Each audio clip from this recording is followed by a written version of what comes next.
Praise the Lord. பரங்கிப்பேட்டையிலிருந்து பரமனின் வார்த்தை இன்று உங்களோடு.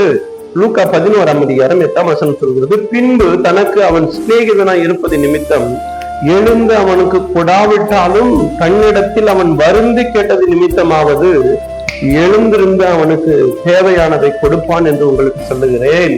இங்க சொல்லப்படுகிற ஒரு வார்த்தை என்னவென்றால், இங்க சொல்லப்பட்ட வார்த்தை, ஒரு பாதி ராத்திரியிலே ஒரு நண்பனுடைய வீட்டிற்கு ஒரு நண்பன் வந்து விட்டான்.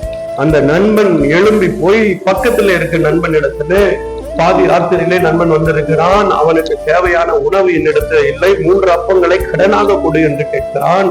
நான் படுத்து விட்டேன், தூங்குறதுக்கு பிள்ளை இல்லை, எல்லாம் வீட்டெல்லாம் கதவெல்லாம் சாத்தியாச்சு, தூங்க ரெடி ஆயாச்சு, இனிமே நான் உனக்கு தர முடியாதுன்னு அவன் சொல்ல, இவன் மறுபடியும் கேட்டதை வைத்து அவன் நினைத்து பார்த்து நண்பனுக்கு கொடுக்கிறனாலும் வருந்தி கேட்டானே என்று கேட்டு நிமித்தமாக அவன் கொடுத்து விட்டார்கள்.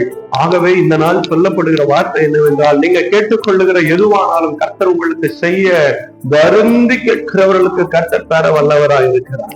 ஆண்டவர் நிச்சயம் உங்களுடைய விண்ணப்பத்தை கேட்பார். இந்த உலகத்துல யாருக்கிட்ட கேட்டு நடக்கலாம், இயேசுவிடத்துல செபித்து கேட்டு பெற்றுக்கொள்ளுங்கள்.